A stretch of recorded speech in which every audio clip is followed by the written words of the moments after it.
El Señor esté con ustedes. Y con tu espíritu. Lectura del Santo Evangelio según San Juan. Gloria a ti, Señor.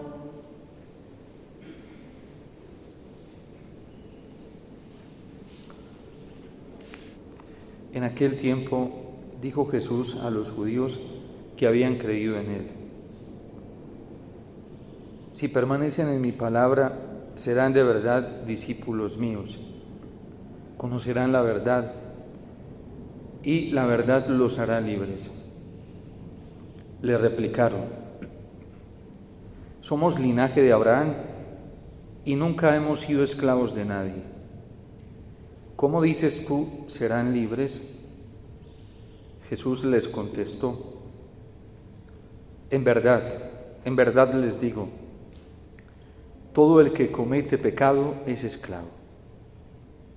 El esclavo no se queda en la casa para siempre, el Hijo se queda para siempre. Y si el Hijo los hace libres, serán realmente libres.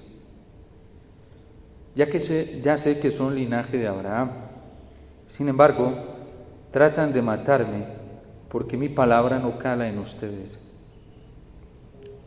Yo hablo de lo que he visto junto a mi Padre, pero ustedes hacen lo que han oído a su padre.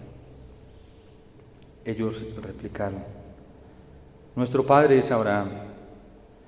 Jesús les dijo: si fueran hijos de Abraham, harían lo que hizo Abraham. Sin embargo, tratan de matarme a mí, que les he hablado de la verdad que le escuché a Dios, y eso no lo hizo Abraham. Ustedes hacen lo que hace su padre. Le replicaron: nosotros no somos hijos de prostitución. Tenemos un solo Padre, Dios. Jesús les contestó: si Dios fuera el Padre de ustedes, me amarían porque yo salí de Dios y de Él he venido. Pues no he venido por mi propia cuenta, sino que Él me envió.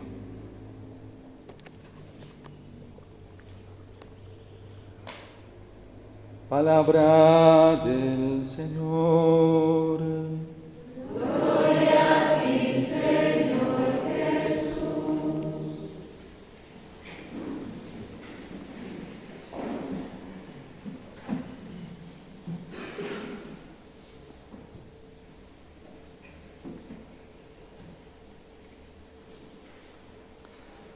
En el Evangelio de San Juan, de las confrontaciones más francas y más claras y contundentes que tiene Jesús hacia los fariseos o algunos de ellos, son esta. De hecho, les está diciendo, y ellos lo están entendiendo muy bien, que ellos son hijos del diablo y que no son hijos de Abraham, por la forma en la que se están comportando, por no aceptar a Jesús como la única norma absoluta del Padre, por no aceptar los criterios de Jesús como los únicos criterios absolutos para poder llegar a la vida eterna y para poder vivir una vida verdadera en este mundo. El haberse encerrado a los criterios del Señor hizo que su corazón se fuera endureciendo poco a poco. Y es un misterio aquello que nos enseña la Iglesia, cómo una misma bendición que Dios nos da se puede convertir en motivo de libertad, de gozo, de plenitud y de paz para algunos, pero se puede convertir en una desgracia para otros. Cómo la misma bendición que derrama el Padre se puede convertir en una posibilidad de ablandar el corazón de algunos por la humildad, por la aceptación sencilla de esta palabra y de estos criterios, así duela, se puede convertir en motivo de ablandamiento para el corazón y cómo esta misma bendición se puede convertir en motivo de dureza y más cerrazón para otros. En la secuencia del Corpus Christi, que la escucharemos en el mes de junio, escucharemos a Santo Tomás en esa composición que le pidió la Iglesia sobre la Eucaristía, decir esto que es un misterio. Es un misterio y a la vez una realidad muy dura, porque dice, todos se comen el mismo alimento, pero no todos reciben el mismo fruto. A unos les aprovecha para la vida y a otros para la muerte. El mismo San Pablo ya lo advertía refiriéndose a la Eucaristía cuando exhortó a la comunidad de Corinto porque estaban relativizando la sacralidad de la celebración, haciéndola compaginar con la cena judía. Y les dice, cuidado porque quien come y bebe indignamente el cuerpo y la sangre del Señor, se come y se bebe su propia condenación. Pues esta realidad la estamos viendo en algunos de los judíos, en algunos de los magistrados fariseos que se han empeñado en resolver su vida espiritual y su vida de fe a partir del conocimiento intelectual que tienen de la ley, que se han empeñado en obtener la libertad y la seguridad para irse moviendo, para acercarse, entre comillas, a Dios y para darle culto a partir de sus propios criterios y de la aceptación que encuentran en el común de unos criterios que son falsos y erróneos para identificar la verdad que da la libertad. Por eso se lo advierte el Señor a Tomás y se lo dice a sus discípulos: no se preocupen, no se perturben, porque a donde yo voy hay muchas habitaciones para ustedes. Solo crean en mí y crean también en Dios. Eso es lo único que tienen que hacer: creer en Dios y creer en mí. De resto no se preocupen por más nada. Y me voy a prepararles un lugar para que donde yo esté, también estén ustedes. Y le dice Tomás: Señor, si ni siquiera sabemos, y les dice el Señor, ustedes ya conocen el camino a donde yo voy, si ni siquiera sabemos a dónde vas, ¿cómo vamos a conocer el camino? Yo soy el camino, la verdad y la vida. Nadie va al Padre sino por mí. Nosotros no tenemos otro modo de acceso directo con el Padre que nuestro Señor Jesucristo a través de los sacramentos. No hay otra posibilidad. De hecho, el Concilio Vaticano II proféticamente fue muy osado. La Sacrosanctum Concilium nos dijo y nos enseñó que incluso todas las actividades buenas que se pueden hacer en el mundo, todas las que son buenas, tienen verdad, tienen nobleza, tienen la verdad de Dios, tienen la voluntad de Dios. Todas esas actividades están vinculadas a la acción sacramental, de manera misteriosa, porque nadie puede obrar el bien si no está inspirado por Dios, movido por Dios. Y por eso Nicodemo le dice a Jesús: Maestro, sabemos que una persona como tú, que hace tantas cosas buenas, solo puede venir de Dios. Y nosotros los cristianos somos los primeros en tener esa certeza de la fe. El problema hoy es que estamos perdiendo la fe en la vida sacramental, en la eficacia de los sacramentos, en la eficacia de la liturgia. La liturgia misma tiene su eficacia por sí misma, porque es Cristo mismo quien la celebra, es Cristo quien se hace presente. Y hoy está ocurriendo algo muy doloroso en la Iglesia, y es que o hay indiferencia por la sacralidad litúrgica y sobre todo de los sacramentos, o ya hay un rechazo para decir que la vida, la libertad que los hombres y las mujeres buscamos en este mundo no se encuentra en la vida sacramental? Y eso es muy delicado, sobre todo para nosotros cristianos católicos, cuando sabemos que la verdad de Dios se manifiesta en Cristo. De hecho, hay unas teorías aceptadas hoy en la teología sacramental para negar todo esto, de que verdaderamente los sacramentos tienen toda la fuerza de vida que nosotros necesitamos para vivir y para llegar a la vida eterna. Algunos no lo niegan directamente, sino que conciben los sacramentos instituidos por la Iglesia. ¿No es lo mismo decir que los sacramentos fueron instituidos por Cristo, que tiene una naturaleza humana y divina, que tiene la autoridad divina en sí misma, que decir que fueron instituidos por la Iglesia? Porque no es lo mismo, nos enseña también el magisterio de la Iglesia, la ley natural, la ley divina, que la ley eclesiástica. Ejemplo, el celibato sacerdotal es una ley eclesiástica que viene a partir de varios concilios que se celebraron a partir del siglo III, IV y V, donde la Iglesia define el celibato como una norma de vida para los sacerdotes seculares, no para nosotros los religiosos, porque nosotros escogemos la vida celibataria y virginal en relación al ejemplo de Cristo. El sacerdote secular hasta el siglo IV se podía casar y podía tener esposa, y no faltaba la ley divina, y no faltaba la ley natural para nada.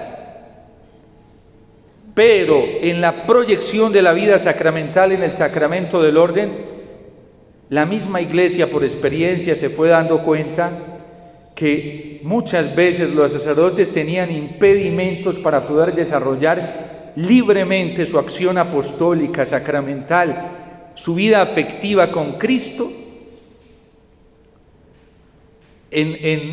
habiéndose casado. Esa es una norma eclesiástica y puede cambiar. Vuelvo y repito, para nosotros los religiosos nunca va a haber posibilidad de renunciar a la vida celibataria y virginal, por la naturaleza misma de la vida religiosa. Para la vida secular, sus sacerdotes seculares, eso puede variar. Es una norma eclesiástica. Y hoy algunos se dejan perturbar por eso.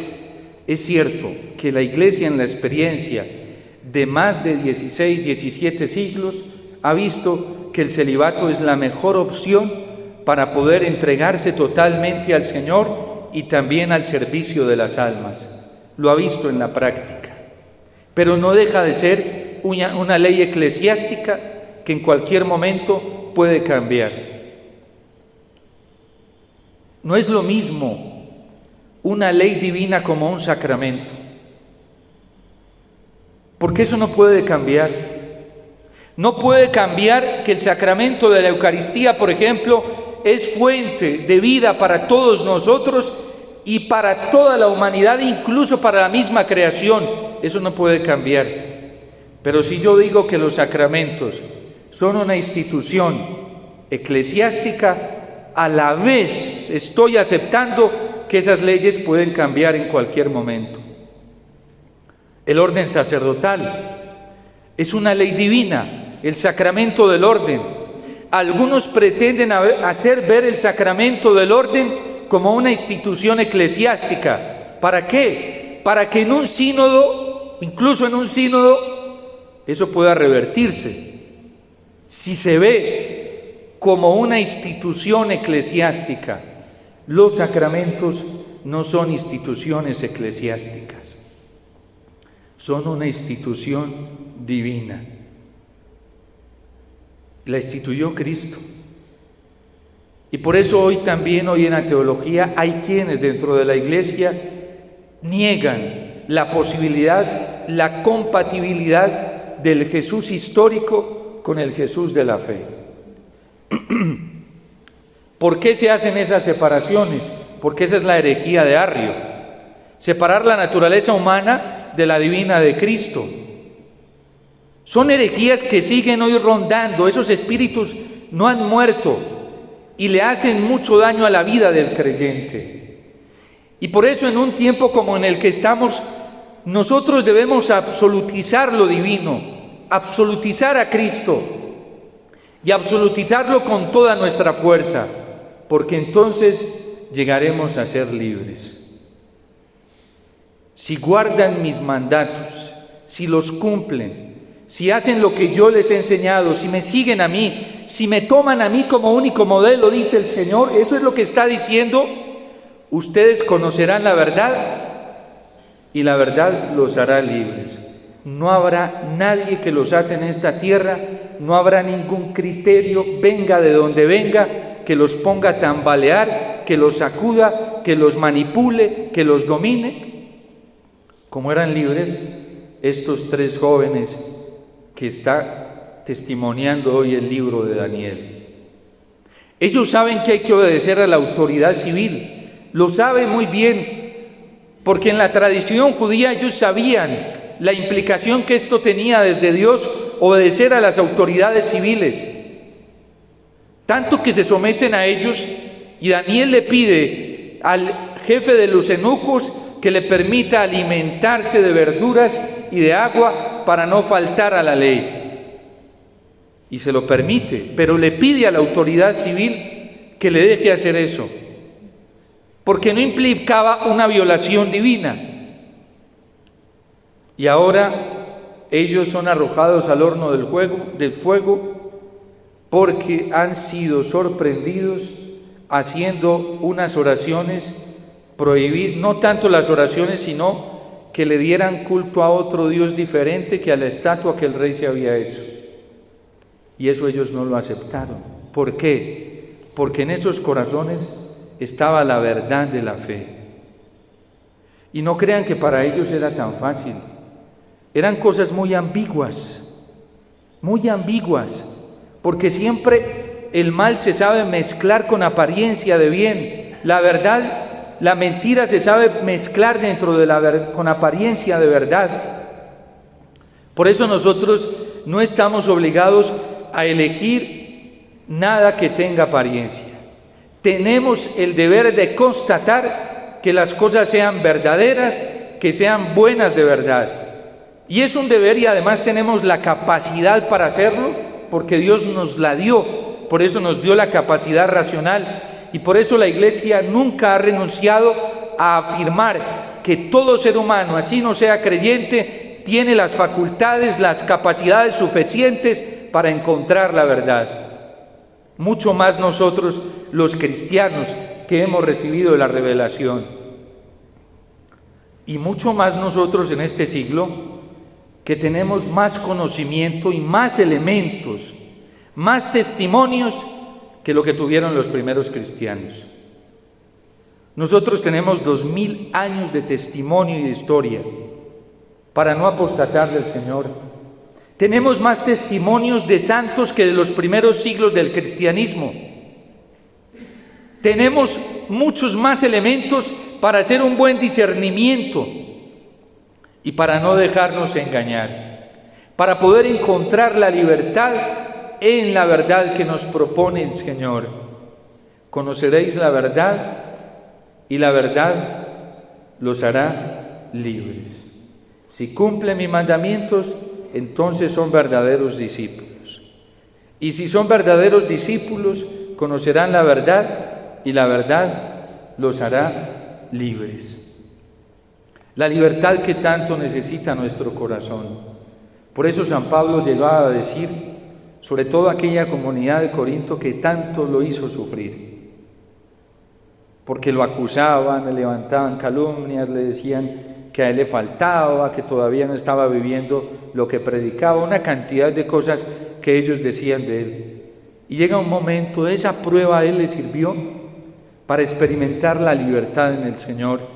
Y llega un momento cuando dice, a mí no me importa que ningún tribunal humano me juzgue. Ni siquiera me voy a dejar atormentar por mi misma conciencia, aunque ella nada tendría que reprocharme, y ni siquiera por eso me declaro absuelto de culpa. Que mi juez sea el Señor.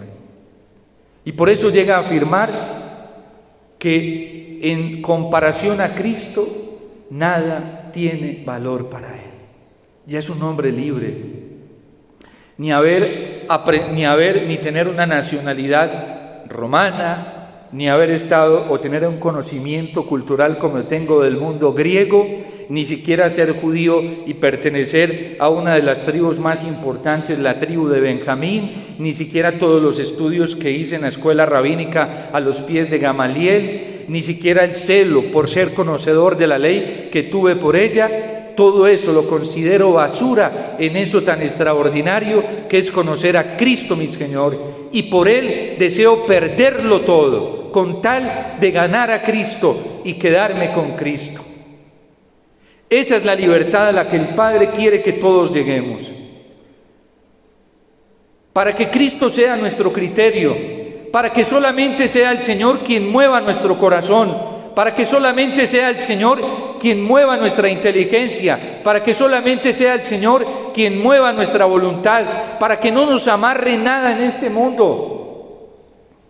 El Padre no quiere que nada nos amarre, nada ni nadie. Y por eso nosotros tenemos que luchar por esa libertad que Dios quiere que todos experimentemos como sus hijos. Y por eso el Señor le dice a los fariseos: ustedes son esclavos. Y lo peor de todo es que con su dureza se están haciendo hijos del diablo. Ustedes no son hijos de Abraham. Nosotros no somos hijos de prostitución. Nosotros estamos en la verdad. Ellos se encaran con Cristo. De hecho, el conflicto de los dos es que los fariseos dicen que ellos están en la verdad y que Cristo es el equivocado, porque siempre tiene que haber un equivocado. Y así lo juzga el Tribunal Supremo de los Judíos. Ese está equivocado. Incluso algunos de los apóstoles, por el miedo, se dejaron confundir y en el corazón, por un momento, terminaron aceptando que había sido un fracaso haber seguido al Señor. ¿Por qué? Porque lo vieron como una equivocación. Solo cuando vino el Espíritu Santo en Pentecostés los iluminó verdaderamente. Y solo el Espíritu Santo les trajo ese conocimiento profundo de la verdad de Dios en el corazón. Por eso en un tiempo como estos, nosotros tenemos que orar mucho. Porque el conocimiento que nosotros debemos tener del Señor no es a partir de la capacidad intelectual, siendo un don precioso, maravilloso que Dios nos dio, pero es limitado. No puede ser a partir del conocimiento sentimental, sensorio del Señor, porque eso es muy bipolar. Todos los seres humanos emocionalmente somos bipolares. Hoy amanecemos felices con ganas de transformar el mundo y mañana sin ganas de hacerlo. Y eso es propio, natural a la psicología humana. Somos muy volátiles, sentimentalmente hablando. Nosotros tenemos que buscar una fuerza superior que es la que da la fe. Y esa fuerza superior, aunque el sentimiento cambie, que eso puede pasar, esa certeza nunca cambia. Por eso los santos estaban ardiendo como San Lorenzo Magno y sentía el dolor, pero por dentro tenía una certeza mucho más grande que le decía que ya se acercaba el momento de su total liberación, porque vivieron de esa libertad del espíritu, de la libertad del corazón. Toda la Cuaresma hemos venido haciendo un ejercicio a través del consejo que nos da la Iglesia, y es buscar la purificación de nuestro corazón para ir deshaciéndonos de todo eso que no es Dios que está dentro, para que termine resurgiendo en nuestro interior la vida sobrenatural del Señor, que nos permite experimentar la verdadera libertad. Por eso pidámosle a la Virgen que así como ella acogió a los apóstoles en esos momentos de crisis y de dificultad, nos tome a nosotros y nos enseñe el camino correcto para alcanzar esta libertad de los hijos de Dios que tanto necesitamos. Pidámosle a San José que fue libre. San José no se dejó amarrar por nada ni por nadie. Solo vivía buscando la voluntad de Dios y quería hacer la voluntad de Dios y solamente se dejó guiar por la voluntad de Dios y por eso nada lo detuvo. Ningún criterio personal, ningún criterio del consenso social lo detuvo, ningún criterio de nadie. De hecho, cuando San José vio a la Virgen, vio en ella una ayuda para poder vivir en la libertad de los hijos de Dios. Si San José hubiera visto un amor desordenado en la Virgen, no se hubiera casado con ella. Y lo mismo le pasó a la Virgen. Si ella hubiese visto un amor desordenado en San José, no lo hubiera aceptado como esposo.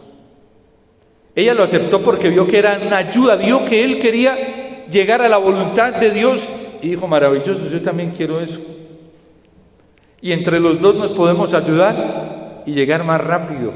Y por eso en San José y la Virgen se ven claramente las propiedades del matrimonio, sobre todo el amor unitivo, el fin unitivo. ¿Para qué es el fin unitivo? No es para que ellos idolatren el uno al otro, es para que lleguen más rápidamente a la voluntad de Dios unitivo, que encuentren ese uno que es el Señor entre los dos. Y por eso pasan a ser una sola carne, un solo esfuerzo, una sola inteligencia, una sola voluntad, direccionados hacia el mismo lado. Lo hermoso de la vida comunitaria es eso, que se encuentran 2, 3, 4, 5 con un mismo fin, un mismo objetivo. Y el Señor lo dice en el Evangelio, si están reunidos en mi nombre, por mi causa. Eso es lo lindo de encontrar unos hermanos que vayan orientados hacia el mismo lado, porque eso planifica la vida. La Virgen y San José fueron libres para hacer elecciones de acuerdo a la voluntad de Dios. Que a nosotros ellos nos ayuden, intercedan por nosotros, para que en un tiempo tan bello como el Señor nos está permitiendo vivir, es un tiempo maravilloso porque las circunstancias y el contexto nos están purificando de todas las falsas seguridades y por eso vemos cómo se van cayendo solitas.